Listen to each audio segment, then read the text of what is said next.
All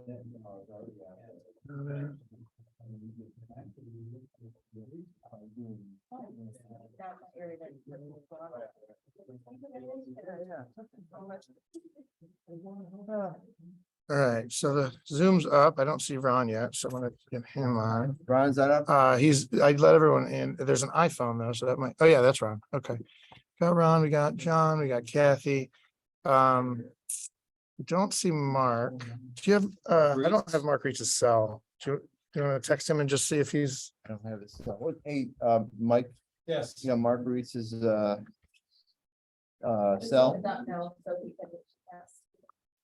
so on Zoom, I'm gonna turn my laptop around just so you guys can see more than up my nose. And unfortunately I can't get on the TV. So for everyone in the audience, the Zoom faces will be small, but I'll put it over there. We have one person coming in on Zoom. Mark's in an email. He's in the country right now, so. Oh, perfect. Okay, so we're good to go. I'm just gonna turn this around and you tell me, Ron, when you can see everybody. And we've got Ron Mildren, John Deans, and Kathy Roberts. Or Robertson, sorry. Oh, Mark can't make it, Ron said. Okay. All right, let me do a full screen here.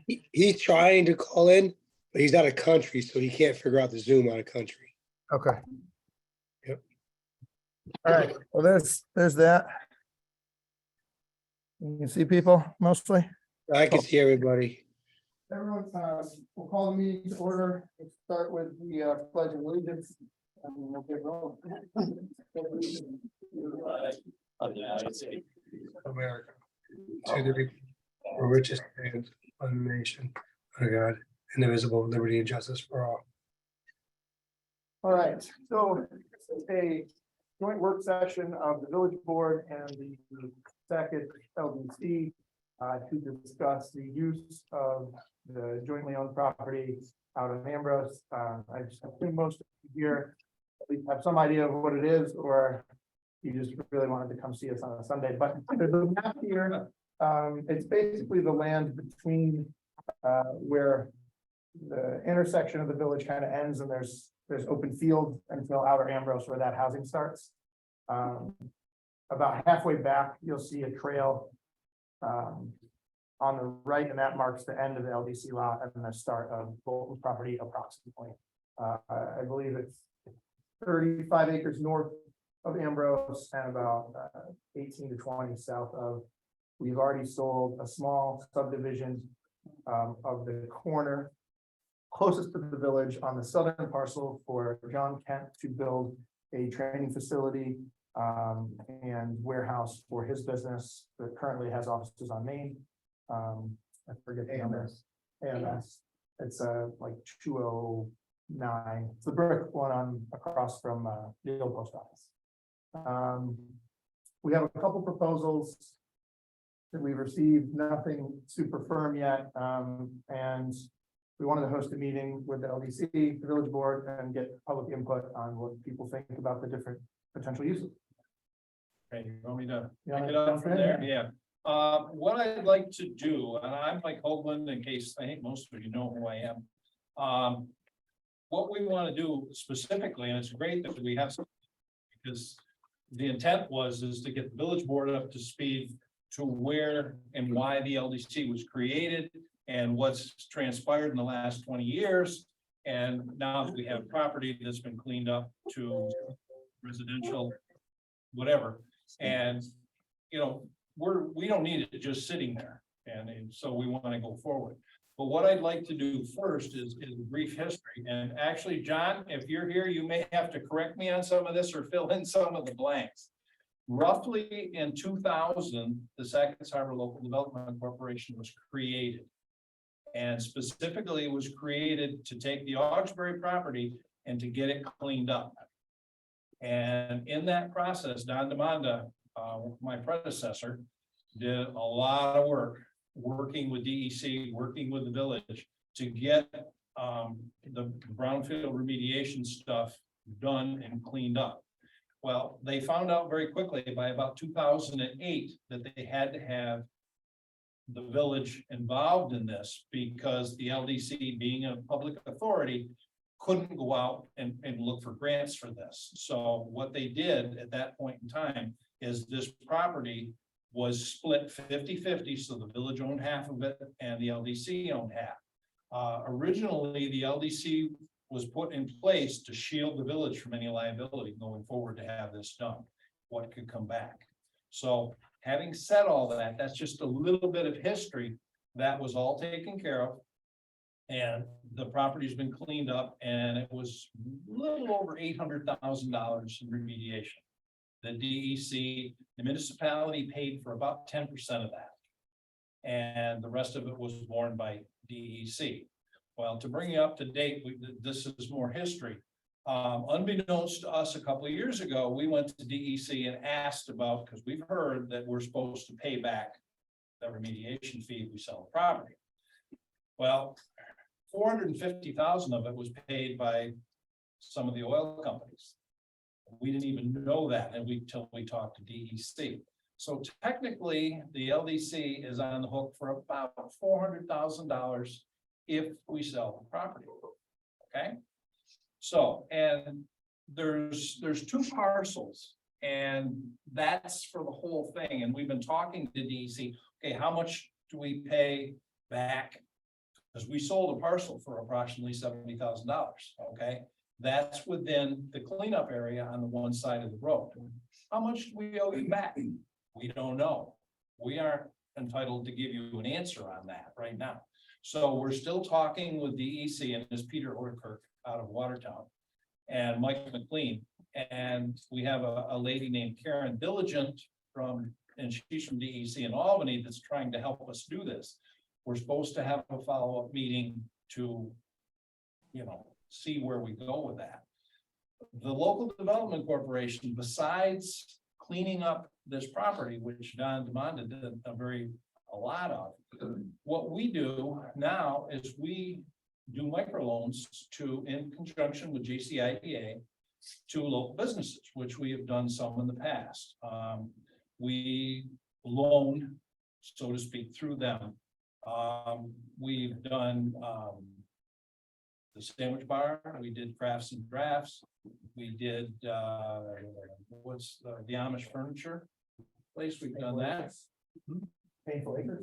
Painful Acres, we've done that, we've loaned them money. JCIDA does all the hard work, we just get the checks back, and but it puts money back in our coffers so we can go forward and make more loans. Recently, we also we put a loan out to Conval Energy, which is the panel place that's going to happen out by the airport. Hopefully it's going to happen. And we've also have a $50,000 loan out to the Stone Hospital Foundation for repair of the property.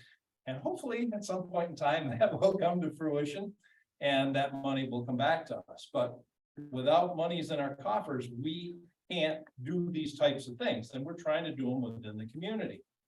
Well, having said that, we would love to generate whatever happens to this property, we would love to generate more funds to come in that we're able to continue to do this. At some point in time, we're going to run out of money and we're not going to be able to do the economic development, which is kind of what we're formed for. So going forward, we have two, I guess you could call them informal proposals for the property on the lakeside right now. The state of New York, well, actually American Battlefield Trust, Kathy Robertson, which is on Zoom, and I, and Parks and Rec, we've talked about things, and they have an informal offer right now for that piece of property. We also have a very informal offer from a developer that's also interested in that. Now, this meeting is informational. We're not going to sit down and make a decision on anything. We need the public's input to see where the public lies. I mean, it's, we all live here. We all want what's best for us.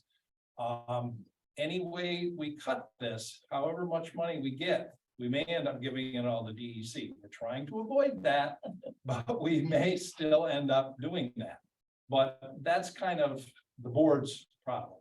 And what I would like to do before, and this isn't today or tomorrow, we want both boards to be able to go forward together. There's no sense in the board sitting here and, well, I want to do this, I want to do this. We kind of want to work things out, see where the public lies, and go forward whichever direction we go. We want to go forward together. We had a solar panel proposal for a parcel over there.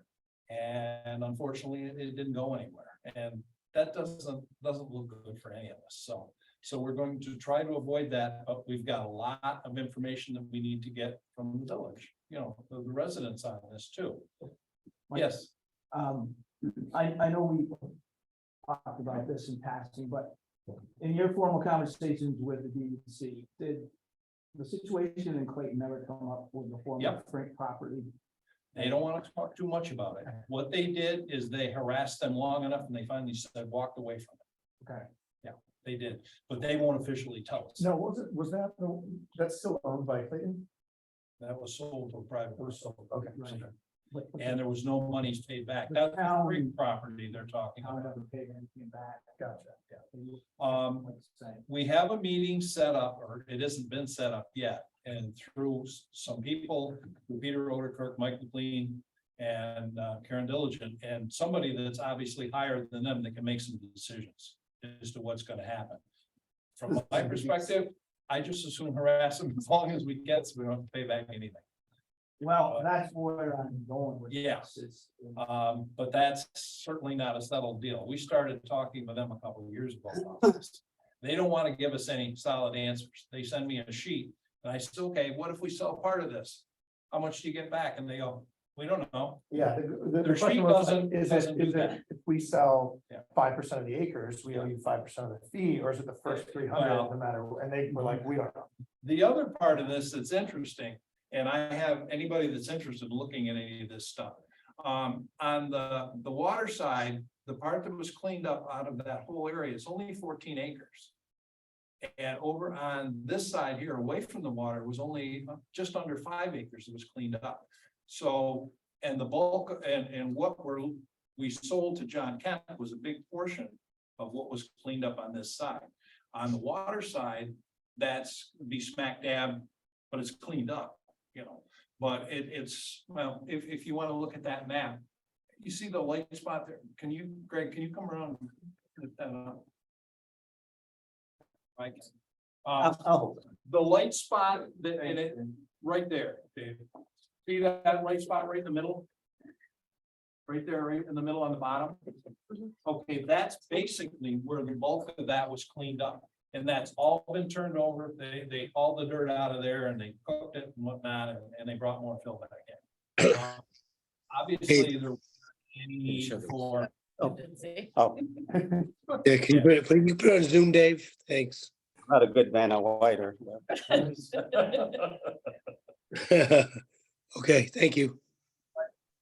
my recollection, Mike, was that the contractor, the bedrock, at least on the north side of Andrew, is fairly shallow, like 7 feet. My recollection is that the contractor dug two bedrock. Yep. So basically removed all of the overburden. Yep. So there was nothing remaining. No. And everything. No, there would be no need to do any archaeological anything in that area for sure. So that's kind of what we've done and what our organization has done. So what we're doing is, okay, what do we do with the property? And we've kind of, and we're not marketing people on our committee. So, and we've kind of advertised it here and there, and there's not a lot of people interested in doing much of anything. So we have the state of New York and we have another developer, or we can let it just sit there.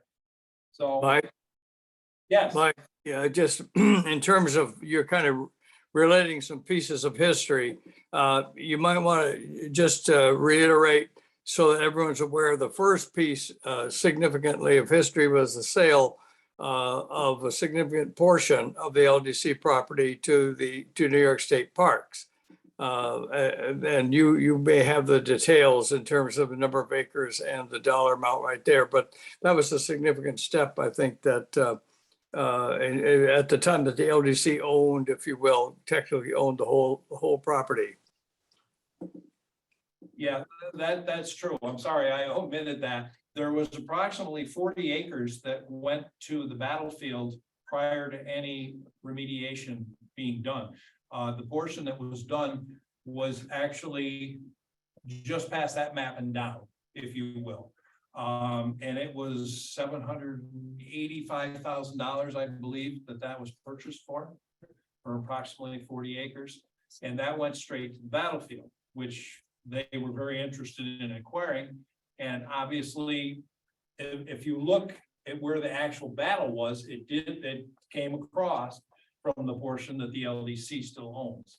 But that sale was done prior to, any remediation efforts, but it was right after the LDC was formed. So, yeah. That's really where our seed money came from for us to operate. What's the most recent appraisal?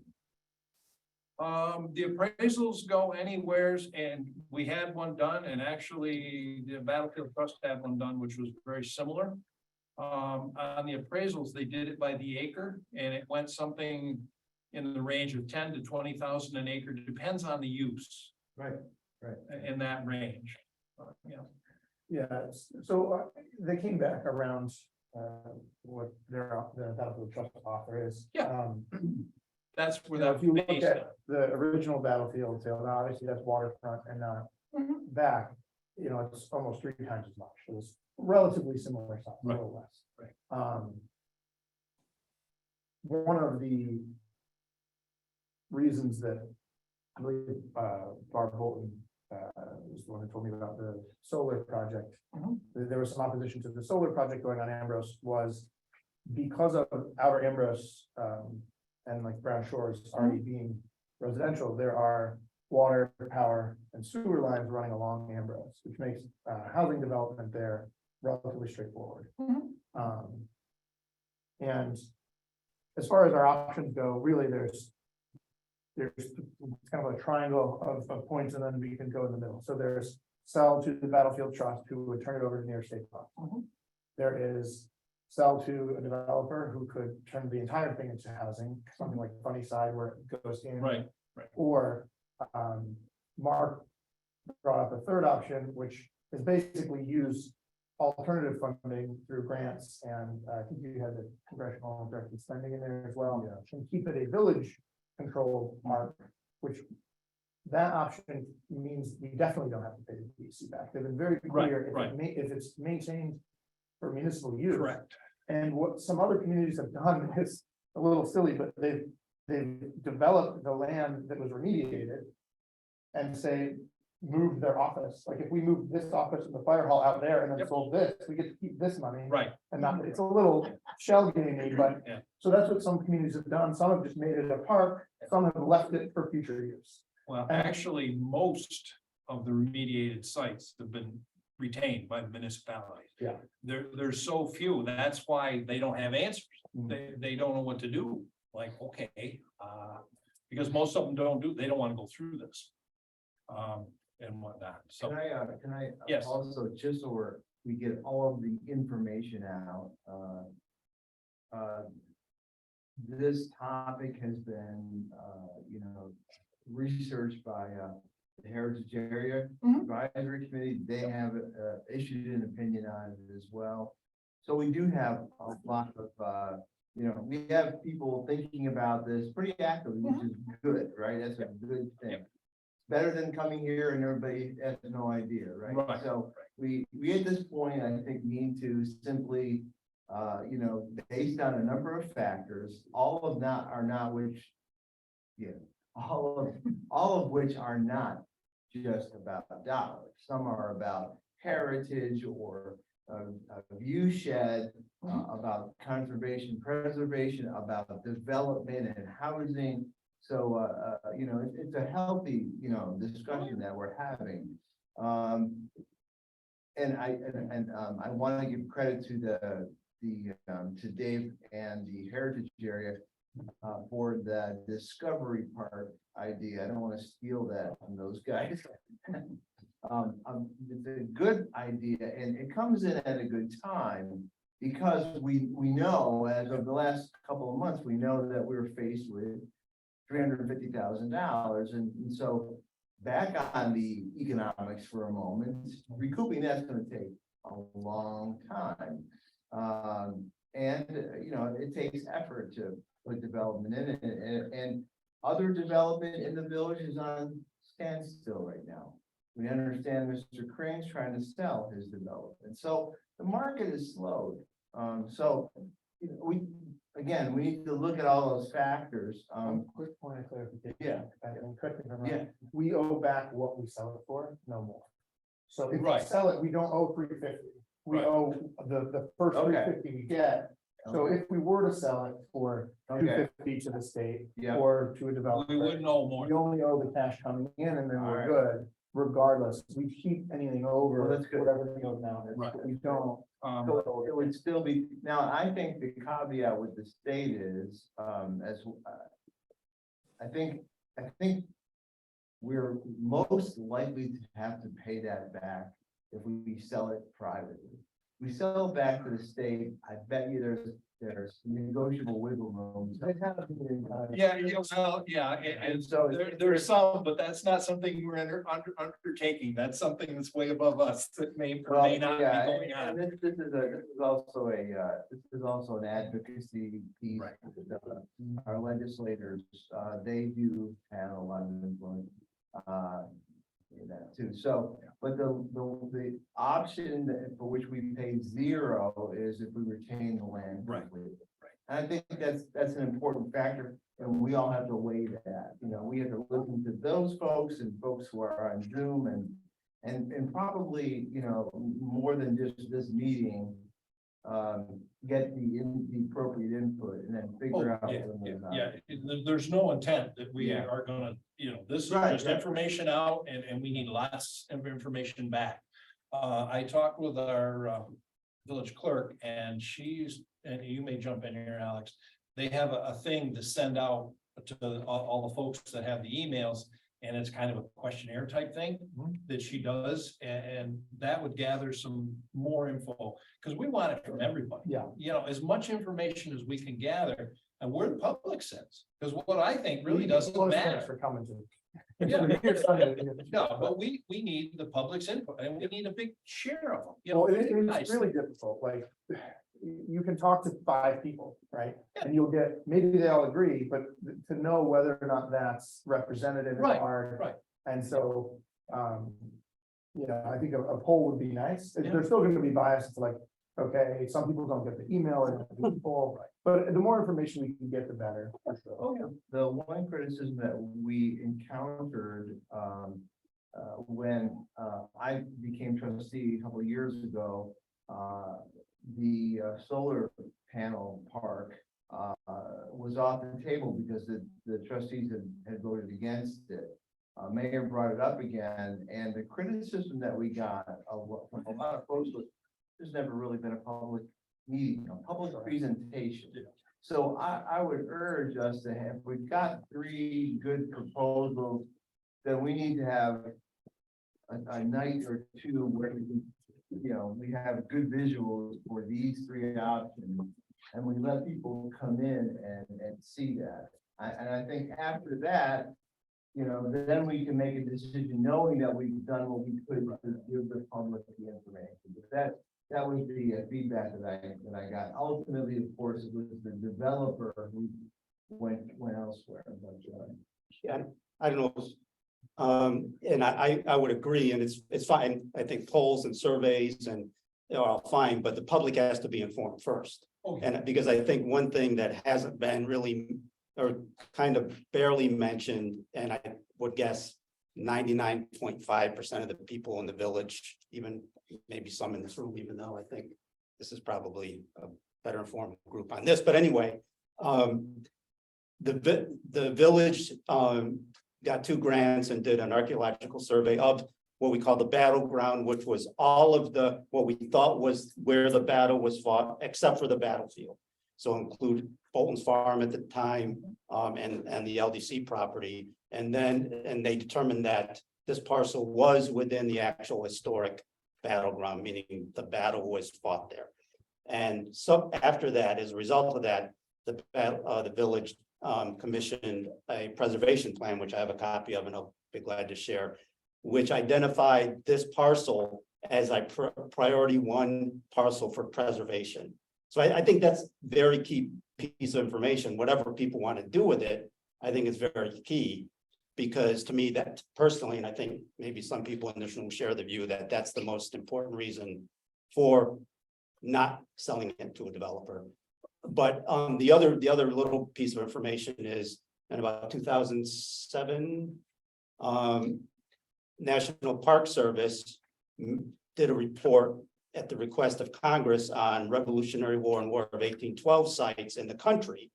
And once again, identified this battleground as a must preserve before it's lost or destroyed or damaged. So then you know, sort of the National Park Service recognized the significance nationally of our battleground. I think that's important information to factor in to any decision. So. Any of you folks have any other questions out here? I mean, you're part of the audience that we're trying to reach. But I guess getting back to, if the property was to go to the state, why would the state still require the payback of the cleaning up of that site? Now, why, I don't understand Okay, that dynamic. But it's not the same organization. Yeah. So. Oh, no, but it's just, they're the same stakeholder. I mean, they may have different bureaucracies, but it's the property. No, we agree. well, no, Yeah. well, actually, there's a couple other things that I didn't really get into. When the remediation occurred, there was a document signed that said we would pay back the remediation costs if we were to sell it. That's something that was signed way back 2007, 2008, right in there. One agency to the other, because we asked that very specifically to DEC, and they didn't have an answer for us. Well, if it's going from one state agency to another and we generate funds, how come we can't keep them? It doesn't matter, you sold the property, period. But they don't have a total answer on that right now, and that's where the Frink property was able to get away with it. They didn't pay back a nickel. So I would love not to pay back a nickel.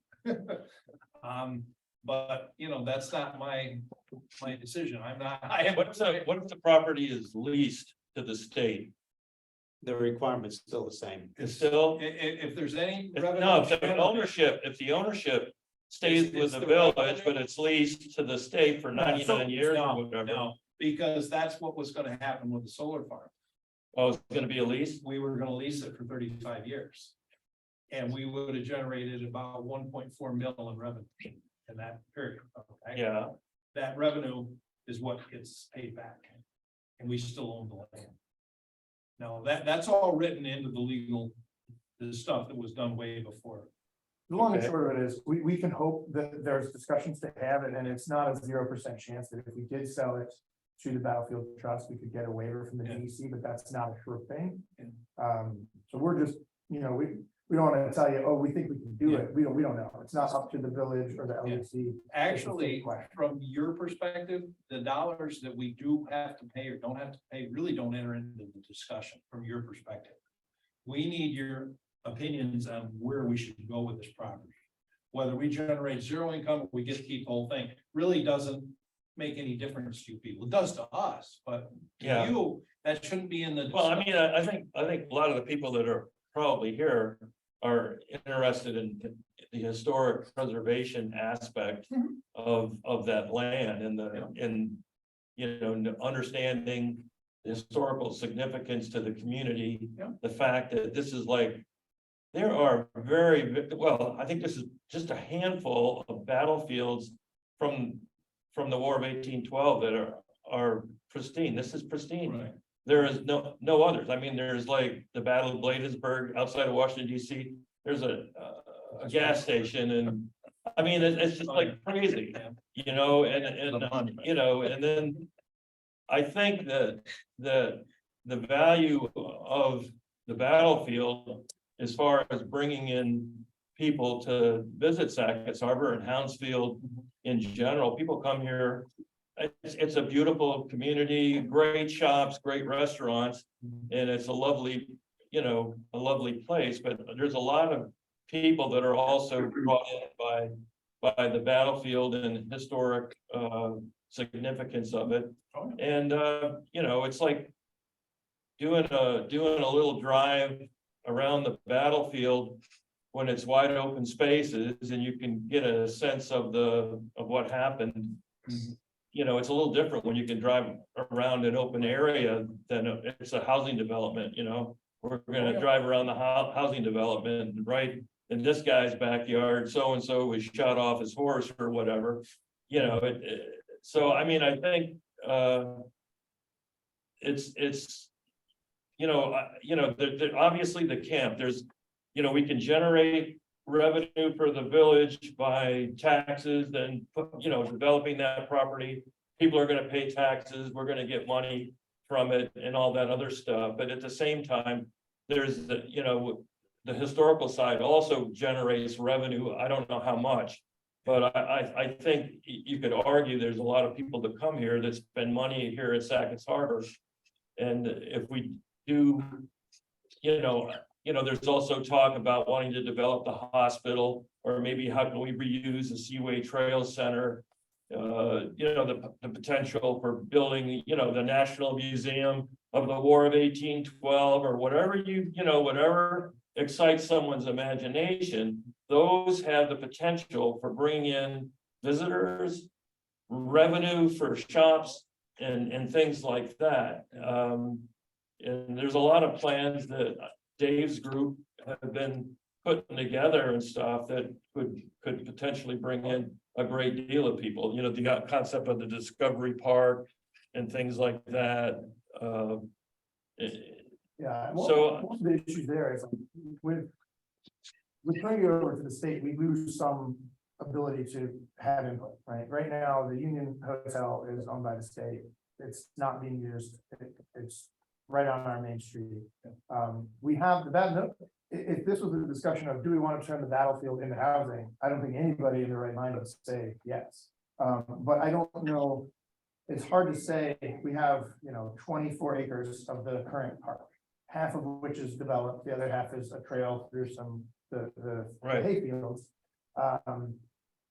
Adding another 30 acres to that, I don't know if, you know, does that increase tourism of the battlefield? Well, no, I mean, 10%, but it's hard to say what- if you're walking through that network of trails and you're walking through Joe Bag of Donuts' backyard, where, you know, there's a swimming pool over here Sure. and there's all that other stuff, you lose what makes this place special. What makes this place special is it's a pristine battlefield with the exception of a few coastal cottages and things like that.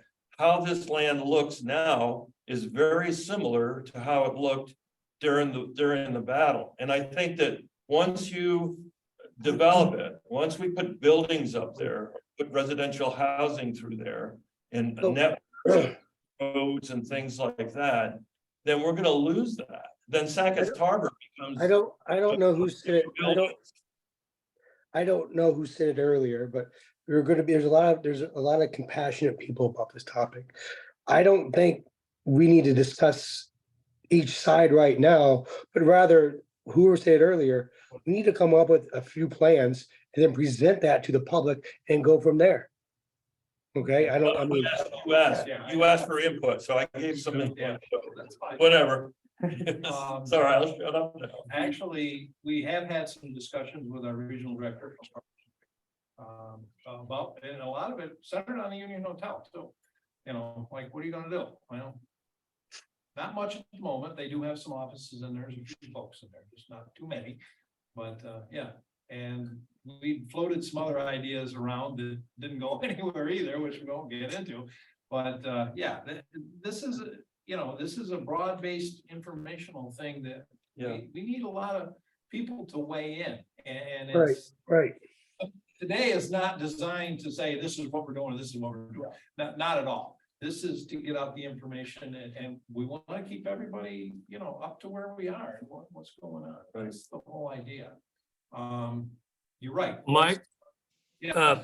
Yeah, I just mentioned, it seems to me that we had a variation of this kind of discussion back in the 2004-5 period.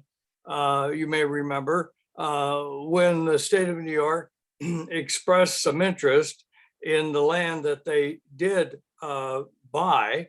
And at that same time, there was a very active pro-development process discussion underway, not so much public, but there clearly were people very anxious to see that which is currently owned by the state of New York. It was part of the LDC property, to see that as housing development.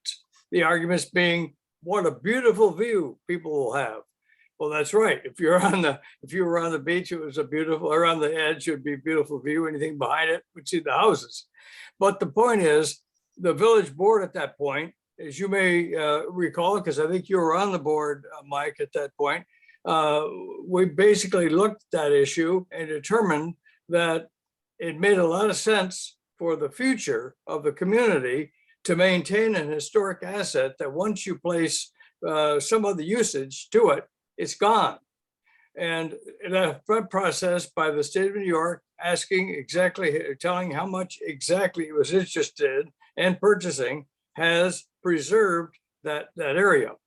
I think it would be nice if we could get the state to weigh in a little more on what their vision is for the remainder of the battlefield. I think it would help a lot of folks to see that it truly is an asset to the community if there's not a stick of wood erected anywhere on it. But at this point in time, the most we have is what I think we've had one or two couple proposals from the Battlefield Trust, which we know does work in alliance with the state, but we have not heard from New York State Parks, the governor's office, anybody in terms of what the vision is for the remainder of the land, which extends all the way down across what we know as Bolton's Farm. And even if there isn't a prospect of doing something tomorrow, it would be good to know what the state's long-range vision is and see if that doesn't really help clarify for all of us in the community what the right thing to do is with that property. I don't know if that's confusing matters or not, but the historic nobody else has a battlefield or owns the land with a battlefield that has the potential for the community that that acreage has. So I think we need to give as much attention as we can to what we might be able to understand could happen to the community if the state of New York ultimately were the owner of all of that land. What's the state's vision for it? That's a good point. So moving forward, I think the Heritage area would be glad to help coordinate public meetings, try to get information, try to reach out to parks and see what we can get as far as input from them. We would really need, and we've spoken with the regional director here, but we really need an Albany. Yeah, no, we understand. Former mayor. What are the options out there? I mean, we're dancing around the options. We all know we have to present that. What are the options for the community? What can we do with that property? We could develop it. We can maintain it the way it is. We could sell it to the state. There's a compromise somewhere. We could maybe develop half of it, sell the other half to the state. But we just got to be. I don't know. I'm not one way or the other right now. I don't have enough information to make a decision, but I think we need to put the options out there. Where are the options for the community? What can we do with that property?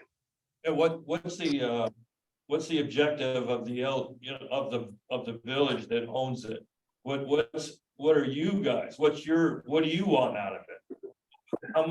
How much money do you need to do the programs that you want to do to support the economic development? So what's in it for you guys? Because it's not just a matter of, I want a battlefield, I want a housing development. What are you guys? Because you're going to be driving a big part of that train, right? Go ahead, Karen. I just want to I'm gonna read part of our mission statement, 'cause I Okay, think that'll be that helpful. would be nice. Yeah, I was just curious. For us, it's not a dollar amount, it's not a matter of money, it's what do we need to pay back? Making sure that all of that is taken care of in the process. Ultimately, it's a village decision, right? But we're the ones who are kind of guiding the directions. Right, And our mission state that was written in 2010 said the core mission of the Sackets Harbor Local Development Corporation is to perform the following charitable and public purposes of relieving and reducing unemployment, bettering and maintaining job opportunities, providing or assisting in the instruction or training of individuals to improve or develop their employment or job capabilities, assisting, encouraging, and carrying on scientific research for the purpose of aiding Sackets Harbor community and area by attracting new industry or business to the community and area. Encouraging the development of or retention of industries and businesses in Sackets Harbor community or area. Lessening the burdens of local government in the Sackets Harbor area and community by acting in public interest. okay, so you guys do have a rather large dog in this fight, and your ability to accomplish your mission may be threatened by the, you know, the acquiring of that So property, right? consider tourism is a business, right? So they're. Right, they're- Right, I'm just kind of figuring out what's going on here. By the way, I'm the president of the Battlefield Alliance, so I, you know, sorry.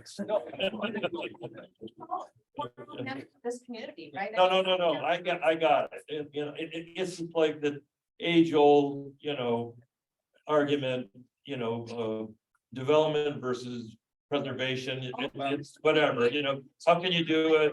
How can you do it with a proper balance? I mean, I get it. So, yeah, There again, we haven't, well, let's back up just a little bit. Before any decision is done, we need a lot of input, okay? right, The LDC board has to vote in whatever way, and there's 7 members on that board. sure, And the village board has to vote, which is a separate vote, right, and both boards have to agree on what they're doing, okay? right. So that has to happen before anything does. And our board, we've had discussions this way and that way, and there's some feelings this way and that way. But we're not gonna make any decisions until we find out what the vast part of the public wants. Sure. You know, that's why we're trying to do this. We wanna see where. Sure. And there could be a chunk of them that could care less one way or another, but there's a lot of them that do care. No, I respect that. Totally on board with what you said. They're all trying to. Yes. We're going back and forth on this thing. Okay, fine. Daryl Giles, I actually live by the Ambrose, I can actually see it out my back window. Through the trees, especially now without the leaves. And I've been working for years with Sackets, and my background is tourism. But I'm curious if there's a way that, with all the discussions, that we can actually turn that into a park now, minimally, like finish the parking area. So there's access to the trail, put a couple bike racks there, because we've had visitors at the visitor center that's from Canada that rode their bikes from Watertown, like, where are the bike racks? They're like, build it, we will come. And then we also have the Total Eclipse coming. And that probably is gonna be an area where we're gonna have a lot of people, so we should minimally prepare for that next year.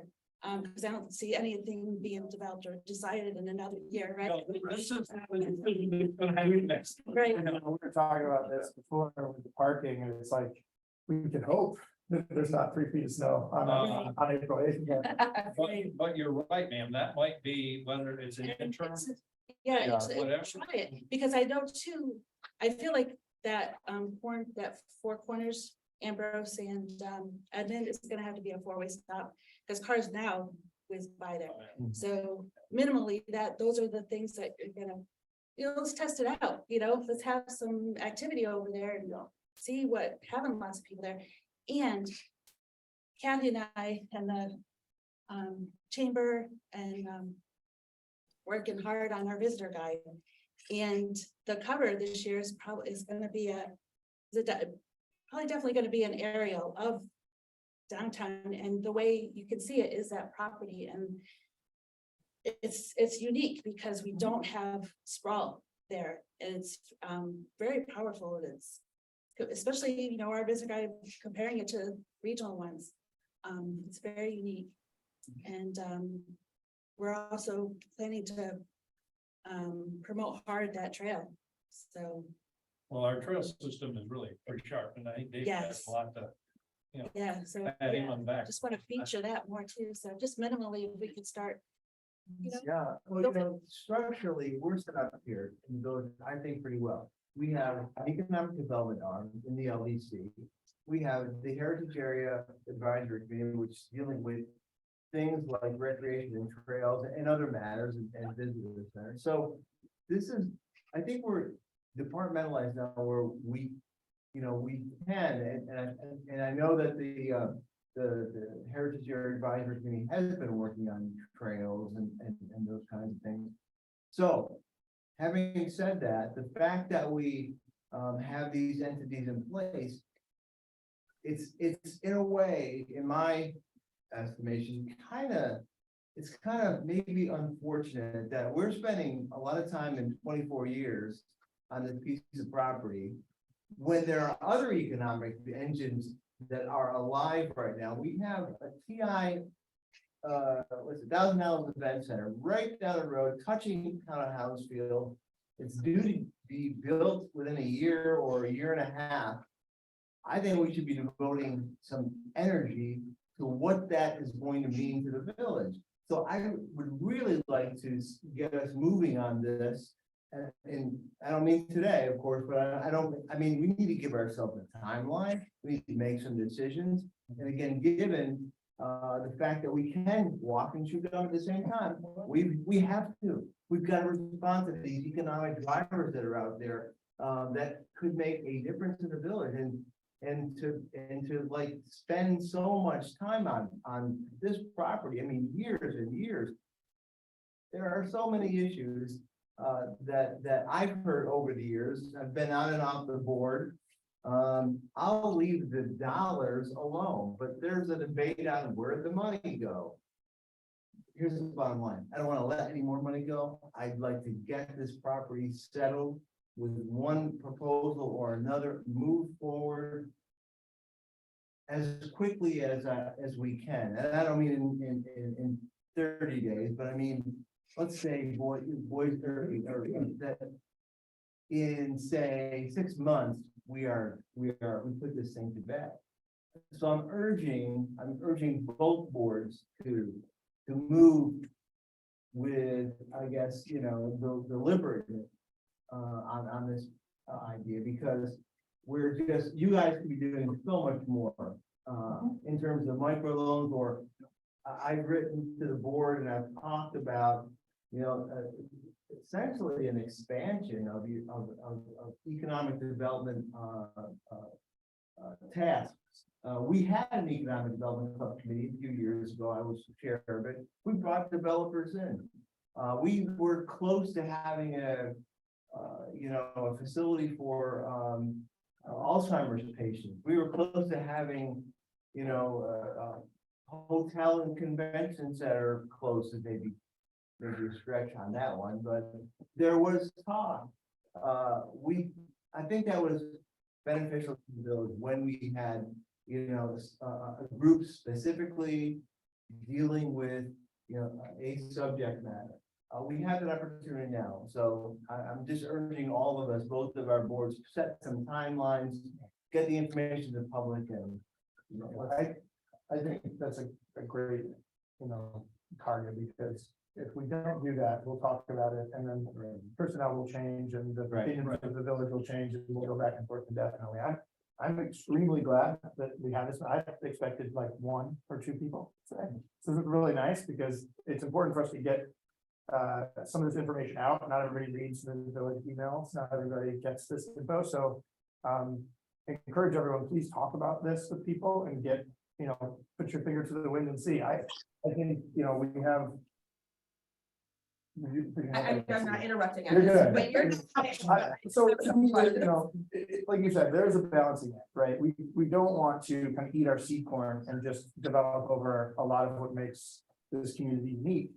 At the same time, part of what's coming, if Convo happens, PI Park happened, there's going to be, I don't know if you guys watch, but houses don't last long here. There's more people looking to move here than are looking to sell. It's good for people who own houses when the demand goes up, but people trying to get here, we have a strong demand for people in this community, and our infrastructure can support more housing. Our water and sewer plants both could support additional housing, and in order to take advantage of the input from Convo, it'd be nice, in my opinion, to have some of their executives live here. We have a gentleman that runs the new plant down in Oswego, who is trying to build a house in Sag Harbor, where people are willing to commute to their jobs to live somewhere like this. And there's a balance, right? The more houses we build, it changes the feeling of the place, but if we don't bother building anything, I think we lose out on some of the economic development that's happening around here. Hey, I'm gonna say the same thing. I think I interrupted Mr. Nan too. We're diving into options right now. I don't think we're there yet. I think we need to put something on the books. 5 weeks, we bring them back together with your options. You have Convo come in, you have developers come in, you have the Heritage Society come in, and we present our options. And then we choose a way forward. And from there, we put 2 more weeks on it and we tell the community, come listen to our options. And then we give the community another 3 weeks for their feedback. And then once we get that feedback, we go from there. We've got to put something on the books, so we can't sit here and discuss, I think, the way forward without knowing all the information. That's what we're doing. And we're talking about, Said real quick, just because it's hard to hear you. Basically, he reiterated, Mark said something like, let's say 5 weeks or whatever the number is for us to actually put together a menu of options. Meet again, get those options finalized and out to the public, and then set another deadline of this is how long we're gonna deliberate and move forward. Ron, you could see Kelly's kind of jump in here, so I'm gonna. That's okay. I was gonna say something similar. I just wanted to clarify the purpose of this meeting, which I kind of feel like got away a little bit. I thought the purpose of the meeting was to figure out how to move forward, gather some ideas. It sounds like the village board may have some ideas. It sounds like you may have some ideas. And then figuring out a plan to get the information out to the public. The meetings are great, but they're not attended very well. So I don't know how that needs to be considered too. I mean, this is great, but we have a lot of residents here. So I want to make sure that the information is widespread. So do we look at a monkey survey of some sort? But we need to provide them specific options, whether the options are the 3 that you just talked about today, are there additional to it? But we need to explain what those options are, what the impact is to the village, and then get their feedback somehow. I think meetings are great. No, and I wasn't suggesting only meetings. No. Absolutely. I mean, you're absolutely right. Great first step, because if you have questions, what better way to ask than to have somebody there? But I Okay, just- well, I'm sorry, go ahead, I'm sorry. I guess the question that I have is, who decides? I mean, we outline, different courses of action, right? Everybody who's got a dog in the fight lays out their recommendation, the pluses, the minuses, the risks, impact on, what's the best plus fuzzy for Sackett's Harbor and all that stuff. But who makes the decision? Well, Is it the battlefield? Is it the board? Is it the village board? Yes. That makes a decision? Yes. So you guys have the final authority. Yeah. This isn't something that we would, let's say, want to put on a ballot initiative and have the people of Sackett's Harbor put in their vote. I don't So we think we actually say, X, Y, Z, and okay, so you guys have the authority to make that We want decision. to make that decision based on the information Right. provided to us from the village. Okay. And I don't know the best way to do that. That's where I'm coming from. I want the most people possible to be able to have input, and I want some specific options. And I'm hearing all kinds of saying, well, even I'm on board and I'm confused. I don't know what options we have going on right now. So we're just kind of all over. So I'd like to see. Why wouldn't you want to specific- consider a vote from the village and allow the residents of the village to vote. Yeah. Informational information and then. No, I hear you. Yeah, I was just curious. Complicated, and you, that's why you don't see them very often. Right. They're extremely difficult to block. And frankly, there's a qualitative part, right? You have a perspective and expertise, and there are other people that do as well, but many people don't. They don't care, or they're not involved, or they're not going to say Right, it. right. So there is some, like, our jobs basically as a board, and the LDCs to some extent too, Right. because they're a public board, is to do their best to distill information to the public in a digestible way, get feedback back, and then decide, okay, what is in the best interest of the village. Our job is to act as long-term stewards of the village at large. Oh, no, That you're, includes- it's a representative government. Got it. You're a representative. So I think the purpose of this meeting was to Sure. largely to do an information share between our two boards.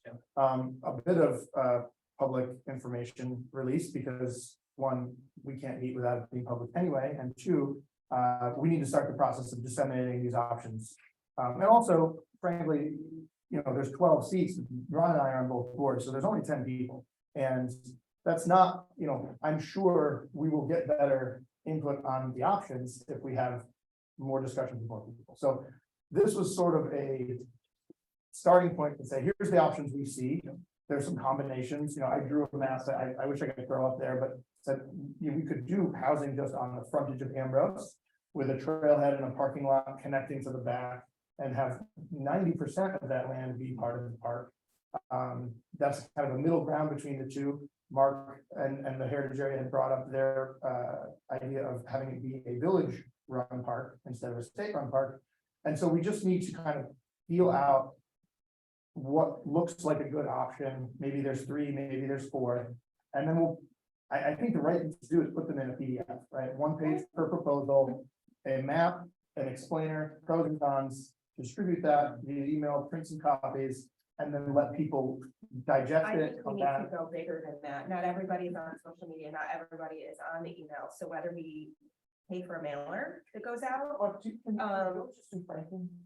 there's gotta be a way to represent so that they're aware, and if they have an interest. Kelly, I think that's a good idea. So the printing is basically like congressional and candidates can mail it.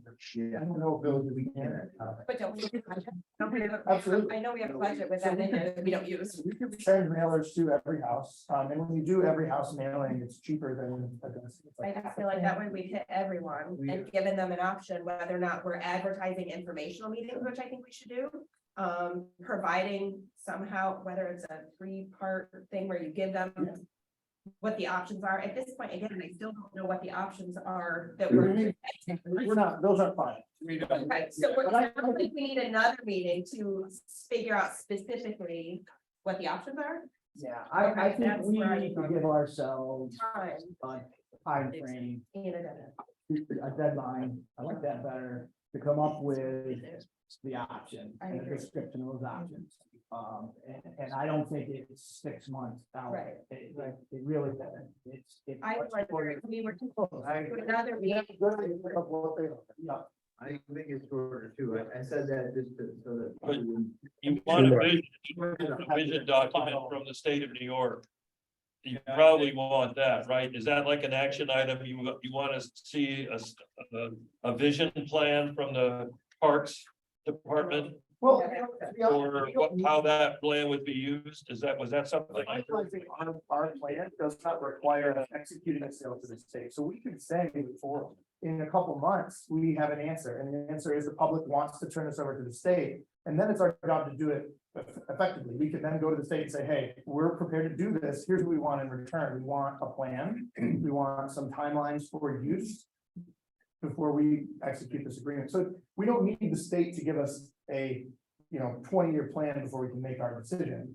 I don't think, but because if we do that, we're never gonna get it done. We're not at that level of detail. And ultimately, all of the thinking ideas that the public has based on the information that we put out we have a responsibility and obligation to then listen to and then make our individual decisions here and take a vote. So I'm seriously interested in hearing from, different folks who live in different parts of the village. Some folks are so far away, they never come down that part of town. They probably have, quite a different opinion on what should happen. Others, and maybe parents could have another, kind of, thought about how we should use this land, but ultimately, we're gonna take that information in, and it's really an individual thing for the village. Then we'll discuss publicly, based on, what we hear, and we'll vote, and that is representative democracy, right? So, Okay. Tim, Oh, you have, go ahead. you have. Okay. So I'm gonna come at this from another perspective, and that is, I mean, obviously, I have an opinion strongly one way or the other.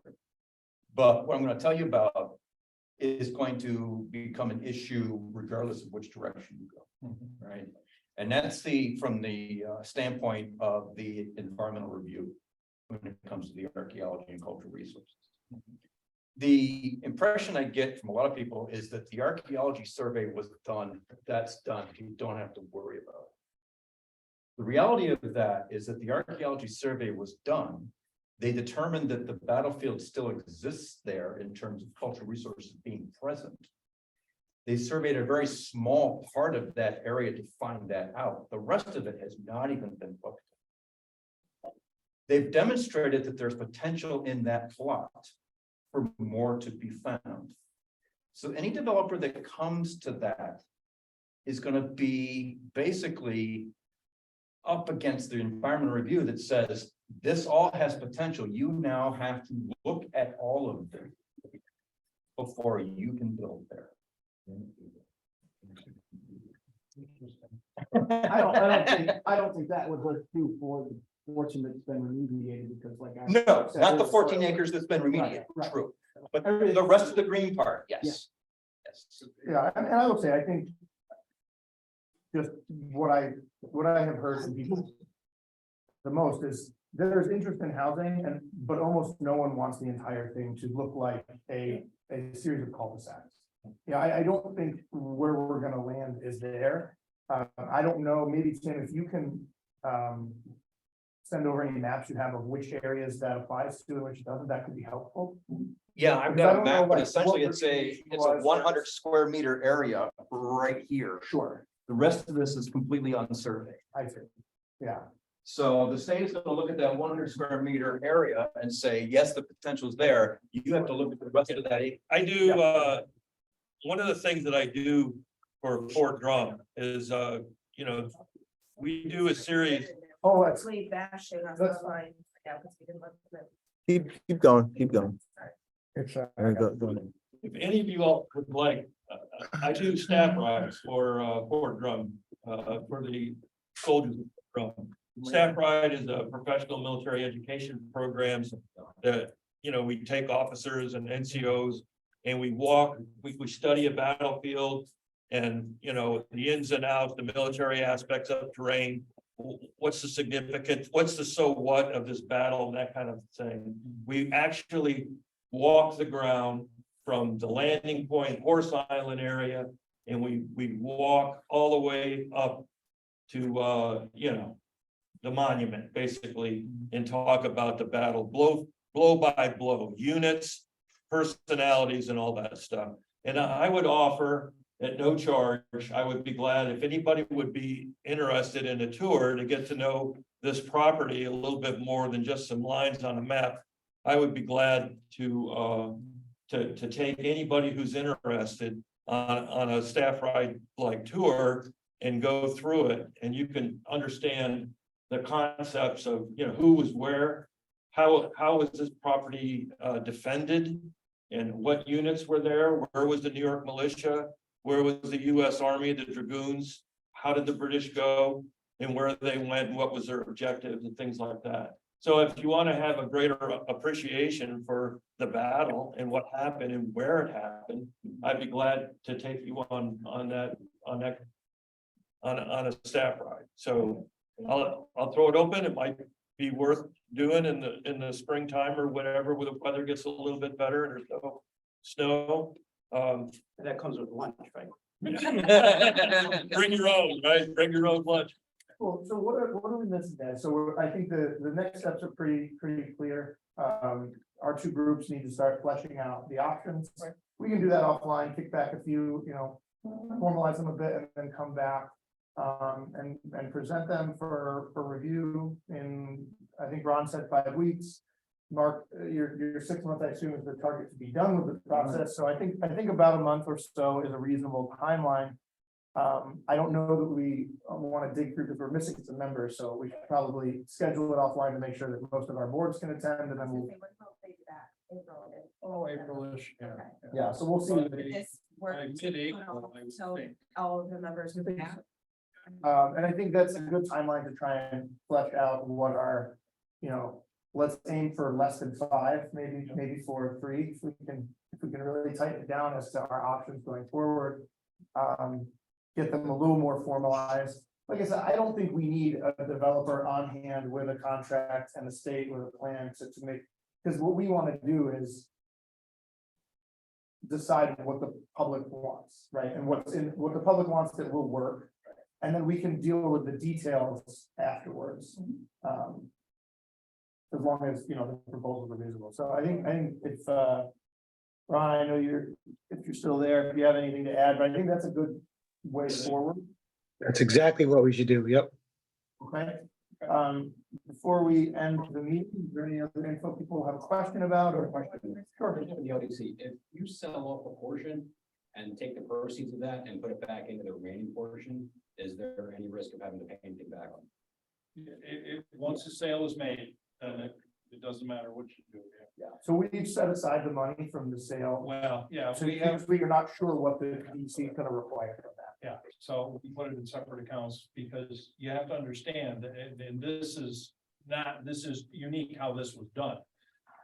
The LDC has our own set of accounts for that sale of the money. We have half of it. Village has half, and we set it aside specifically in its own little account, so it doesn't get commingled because, and hopefully by our next meeting, we'll have some answers on what's gonna happen. I guess, is there any way to, let's say you want to sell off a portion that doesn't have to do with the battle, but then you take from that sale, and then you can develop It's, battle. yeah, it's certainly something to talk to the, it's a good suggestion, and I'm glad you made it, because we haven't really talked about that, but the DC right now, we're kind of. They haven't done 100 of these, they haven't done 1,000 of these, they've done a dozen or so, 2 dozen. So there's not a great precedent of here are the options, here's what they've done. There's what they say, and there's about half of them are exceptions, right? So we don't have a clear answer from the DC on what we can do yet. But that definitely would be, if we go that route and do a split where the frontage is housing and the back is the park, that'd be a great. I'm willing to bet that they don't really care. Yeah. And we're the first ones, as far as we know of, that sold only a portion of the property. Yeah. And they didn't have an answer for us, not at the level that we talked to. So hopefully we'll have some answers. I mean, Peter Overkirk, the fellow, well, he says, I don't want to take any money at all. We're going, good, can we quote you on that? He goes, no, but, yeah, so. So we did have a couple people in Zoom waiting in the lobby. This is recorded. I think it's Kevin and Shannon. So you guys, I'll make sure you get the link there. I know it's not as good as being in the meeting, but if you have anything to add, anybody else in the room, speak up, because we're gonna wrap this up pretty soon. All right. Anything else, Mike? No, I think we're good. We've accomplished what we set out to do. We got some folks here, that's even better, so, yeah. Great. Like I said, if you guys, unless you're worried about bonds out for your arrest, throw your name on the sign up sheet on the way out. And thank you so much for coming. Really appreciate you guys. Thanks for letting us stay.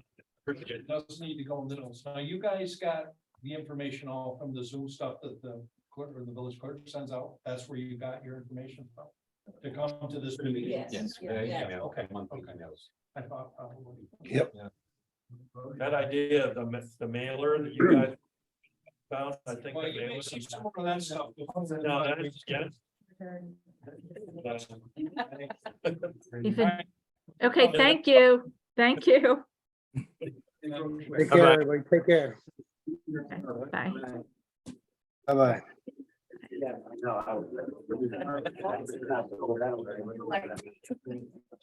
Hey, thank you for this information.